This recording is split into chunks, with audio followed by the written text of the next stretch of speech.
नमस्कार मित्रांनो, मुद्द्याचं बोला या यूट्यूब चॅनलमध्ये तुमच्या सर्वांचं हार्दिक स्वागत। उद्या होणाऱ्या श्रीनाथ केसरी मैदानामध्ये महाराष्ट्रातील सर्वात लाडका बैल बकासूर हा पाळणार नसल्याची धक्कादायक माहिती समोर येत आहे। त्या संदर्भातील अनेक व्हिडिओ सोशल मीडियावरती व्हायरल झाले असले तरी त्यामागचं सत्य मात्र काहीतरी वेगळंच आहे। ती जाणून घेण्यासाठी हा व्हिडिओ शेवटपर्यंत नक्की बघा। उद्या होणाऱ्या श्रीनाथ केसरी या मैदानामध्ये तब्बल 2 फॉर्च्युनर ह्या पहिलं बक्षीस म्हणून देण्यात येणार आहेत।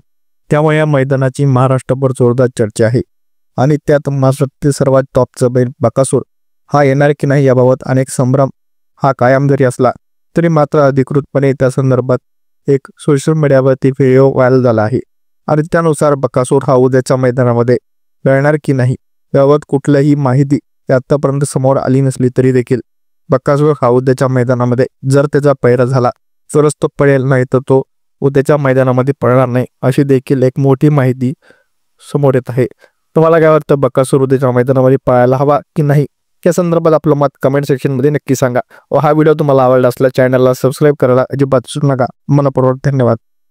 आठला नाथसाहेब प्रसन्न मोहिल सेठ धुमाळ सुसगाव, हिंद केसरी संतोषाबा वेताळ, निलेश सेठ हरिचंद्र चौधरी, नगरसेवक भिवंडी धर्मराज गुरु, पावती क्रमांक 191। नाथसाहेब प्रसन्न बकासूर फॅन्स क्लब, पावती क्रमांक 241। हा या मैदानातला 16